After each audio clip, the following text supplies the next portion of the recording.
Sabi ko nga sa inyo, si Inday Sara hindi na nanawagan na bumaba si Bongbong. Ang pinapanawagan ng Inday Sara, ayusin nila yung trabaho nila or magpa-hair follicle drug test sila. Yun lang ang pinananawagan ni Inday Sara. Pa-hair follicle drug test, drug test, drug test, drug test. Yun lang talaga ang gusto nila kasi para malaman, may nasa matinong pag-iisip pa ba to, ngiwi ng ngiwi. Wala siyang control sa ano niya sa panga niya O yung utak niya hindi makontrol yung panga, yung problema ng bayang Pilipinas. So yun, ganun yun. So ito, ibabasahin natin mga bossing ha. Yung pahayag sa media ng People's Impeachment. Basahin ko dito ako sa may mas malaking screen para mabasa ko ng maigi. Pero nandiyan na sa screen nyo, basahin nyo na lang din. Pahayag ukol sa hindi muling paghahain ng ikatlong reklamo ng impeachment. Noong nakaraang Huwebes, 22 ng Enero 2026, kami ay naghain at mayroon kaming na tagapagtaguyod or endorser. Meron silang endorser Nakatago lang. Ngunit tumanggi ang tanggapan ng SecGen na tanggapin ito na isang paglabag sa konstitusyon. Doon pa lang Doon pa lang, yung hindi nila pagtanggap, paglabag na yun sa konstitusyon, yung hindi nila pagtanggap, alam mo na kagad na lahat ng mga impeachment na yan, ng mga tinanggap nila, puros moro-moro lang yan. Yung totoong impeachment na dapat na ifa-file nitong mga malulupit na mga na mga abogado at mga sila Sabit Singson, sila Mike Defensor, hindi nila tinanggap. So ibig sabihin, putang ina, wala nang silbi yan, yung mga impeachment na yan. Kasi ito pa lang, hindi na nila tinanggap Numabag sila sa batas in broad daylight In live broadcast, talagang hindi nila tinanggap yan. Kahit na hindi naman dapat yung tao ang tumatanggap nito, kundi yung opisina. At yung opisina na yan, office hours yan, nandiyan dyan ang Assistant Secretary General or Deputy Secretary General, nandiyan dyan pa yung ibang mga clerk dyan at kung sino-sino man. Dapat tinanggap nila yan, dinakit nila yan. Pero hindi nila tinanggap. So iyon ay isang patunay na talagang hindi talaga uusad itong mga impeachment na to kay Bongbong Marcos. Style nila bulok, parang ICI lang yan. Parang yung pagpapaimbestiga lang ni Bongbong Marcos sa mga flood control project. Pero alam natin na moro-moro lang yan, walang kakwenta-kwenta yan. Alam natin na gagamit sila ng mga fall guy dyan, ng mga scapegoat dyan. Gagamitin nila dyan si Senator Bong Revilla, si Jinggoy, si Chis Escudero, si Villanueva, si Binay, at saka si Grace po. Gagamitin nila yung mga yan para masabi lang na may nakulong. Pero sa totoo lang, sila naman talaga yung totoong mga kawatan. So katulad din, itong mga final na case na ito, na mga impeachment na to, wala yan, supot yung mga yan, baby rocket yan. Bakit? Parang ICI din yan. Tingnan mo yung ICI ngayon. Wala nang empleyado. Wala na yung mga commissioner nila. Di ba? Ito, ngayong araw, gumuho ang suporta para sa muling paghahain ng ikatlong reklamong impeachment. Hindi dahil kulang ang kaso o merito o dahil nagbago ang mga katotohanan, kung hindi dahil sistematikong ginigipit o ginigit-git ang mga tagapagtaguyod nito. Sa likod ng mga nakasara na pinto, ang mga mambabatas na dati nang nagpahayag ng kahandaan mag-endorso ay pinanghinaan ng loob. Yun.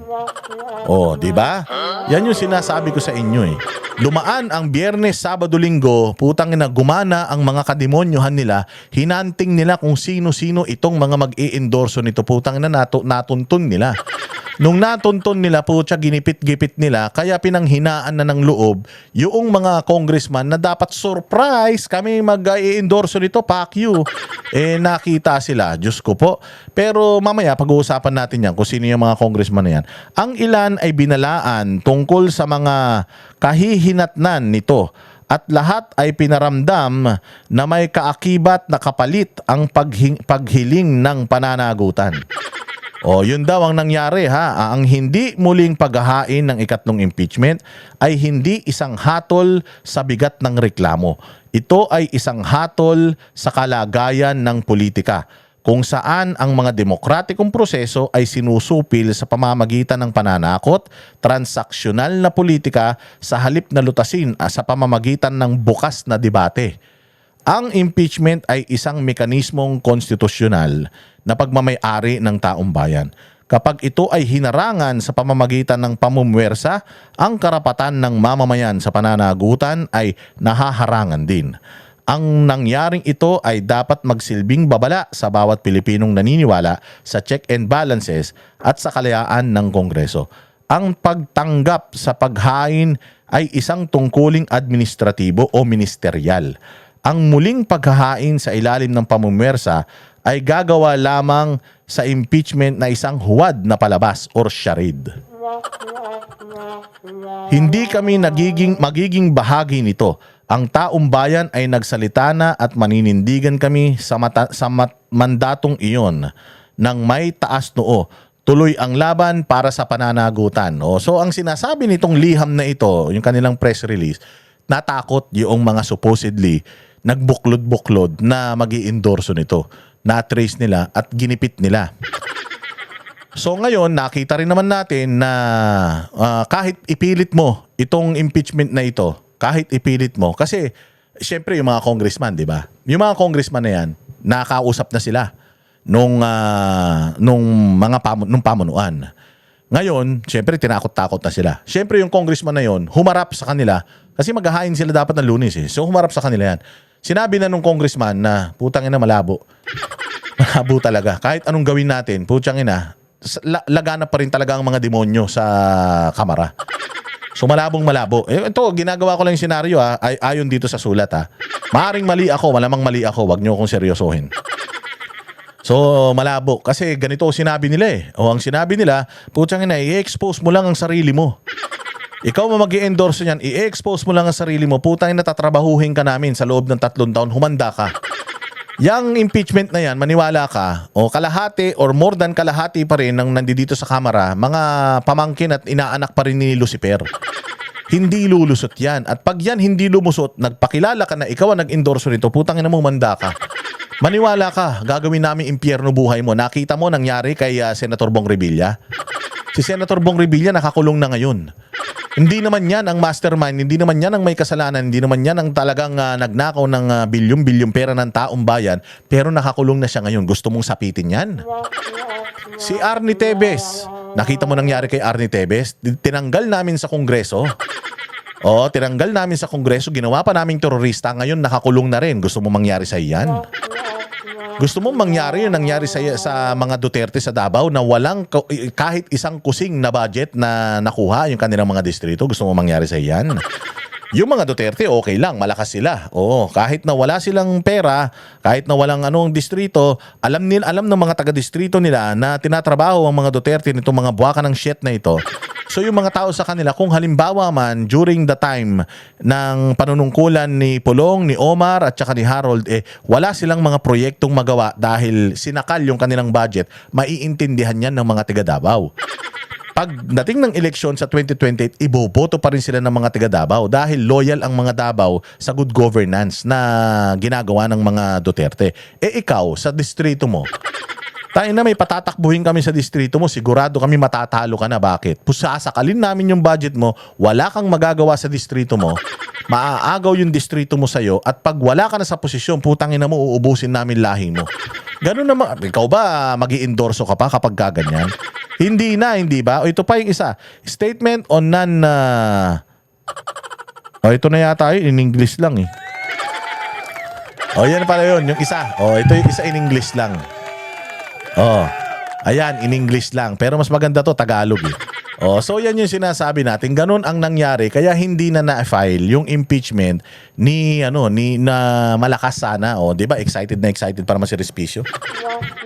Pero, di ba, tanong ako ng tanong. Kasi kasama, may access man ako dyan sa mga nag-file ng na yan. Meron na akong mga numbers nila kasi syempre, minsan nag-i-interview tayo, nagtatanong tayo, kung ano yung mga bagay-bagay. So kahapon pa, tinatanong ko na sila, sir, anong oras na? Bakit hindi pa nagpa-file? Sabi sa akin, nag-uusap-usap pa, wait lang. Meron lang tayong pinag-uusapan. Tapos biglang hapon na, wala na. So biglang may nag-message sa akin, tapos ang sama-sama ng loob niya. Putang ina mga bakla. Yun talaga sabi sa akin. Putang ina mga bakla. Putang ina mga walang paninindigan. Ang dali nilang matakot. Putya, hindi, alam mo, kung sino ka man, kilala man kita. Pero kung sino ka man na congressman ka, ito lang ang sasabihin ko sa'yo. Wala kang itlog. Wala kang bayag. Tangina kami. Sabi ko nga sa'yo, grabe ang sakripisyong ginagawa namin. Grabe ang death threat namin. Grabe ang mga kaso na nakaamba sa amin. Wala kaming proteksyon. Wala kaming proteksyon. Putang ina, kayo ang yayaman ninyo. Protektado pa kayo ng mga bodyguard ninyo. Kami wala. Nagsasalita kami dito sinasakripisyo namin ng buhay namin dito para sa bayang Pilipinas, tapos kayo, na-pressure kayo. Putang ina. Wala kayong mga kwenta. Putang inang yan. Sabi ko nga sa inyo, ang mga Duterte, nakita mo, ang tagal nang ginigipit ng mga yan. Si Inday Sara, si Baste, si Congressman Pulong, ang tagal nang ginigipit ng mga yan. Natakot ang mga yan. Huminto sa pagsasalita ang mga yan. Hindi sila huminto at hindi sila natakot. Bakit? Kasi para sa bayan eh. Para sa bayan, lagi niyong tatandaan na ang kabutihan laging mananaig. Maharing mahaba ang laban, mahirap ang laban, pero laging nananalo ang tama. Lagi niyong tatandaan yan. Bakit kayo nagpa-pressure? Bakit kayo nagpatakot? Alam mo, ikaw, alam ko nanonood ka. Alam ko nanonood ka. Walang kwenta yung pagsasalita. Walang kwenta yung paglalabas ng saloobin kung hindi natin kayang panindigan. Kasi kung ako lang kaya kong i-endorse yan, putang ina, i-endorse ko yan. Mangyari ang mangyari, i-endorse ko yan. Kahit na maging impyerno yung 3 taon ko sa paninilbihan kung congressman ako, i-endorse ko yan. Kasi putya, yan yung tama eh.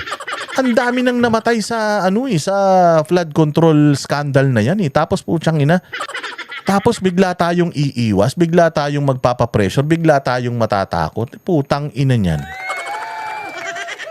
Hayop. 'Di ba? But anyways, sabi nga, it's gonna be an effort na masasayang lang. It's gonna be a wasted effort kapag final mo 'yan. Kasi nga nakikita na magagaling man yung mga diyan eh. Magagaling man yung mga nasa likod ng impeachment na 'yan. Nakikita nila na even if in-endorse ito, even if na-file ito, wala ding mangyayari dito. Walang mangyayari dito dahil umpisa pa lang pinapatay na nila eh. So ibig sabihin, yan talaga ang plano nila. Kunyari, magpupush through, yung dalawa magpupush through, pero papatayin din nila yan. Bakit? Siyempre, papayag ba naman si Sandro Marcos na di umano na siya naman talaga ang speaker eh. Oo, siya naman talaga ang nagdidesisyon. Tingnan nyo, pinakamalaking allocable siya. Pinakamalaki insertion siya.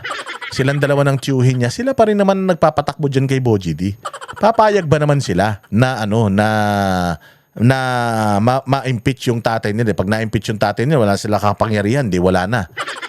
Delikado na sila. Kung yung tatay nila vulnerable, di lalo sila. nakalista sila as mandarambong. O hindi ba? Kaya nga ang gagawin ng mga yan, ayan, sige, isalang natin si Bong Revilla. Isalang natin yung mga senador. Sila yung sisihin ng taong bayan para maiwas sa atin yung maiwas sa atin yung sisi. Kaya nga sinasabi ko sa inyo, kawawa si Bong Revilla dito. So yun, sa hindi magandang pagkakataon ay hindi natuloy yung pagpa-file ng impeachment kasi masasayang lang naman talaga siya. Moro-moro man lang yan. O tingnan nyo abangan ninyo yung mangyayari sa unang impeachment tsaka sa pangalawang impeachment. Tingnan ninyo, wala yan. Wala itong impeachment ng Makabayan na tinanggap nila. Kaya nila tinanggap yan para lang masabi na yung Makabayan, hindi nyo kami masisisi, nag-file kami ng impeachment, kaya lang wala eh. Hindi kinagat magpa-file din sila ng impeachment para kay Inday Sara. O yun ang priority nila. Doon talaga sila magbubuhos, doon sila maggagawa ng mga pagkakapal-kapal na mga papel para palabasin na substantial yung kanilang mga ebidensya at yung kanilang mga paratang kay Inday Sara. Dito magkakaalaman yan mga bossing. Yan ang panatero, walang inuurungan.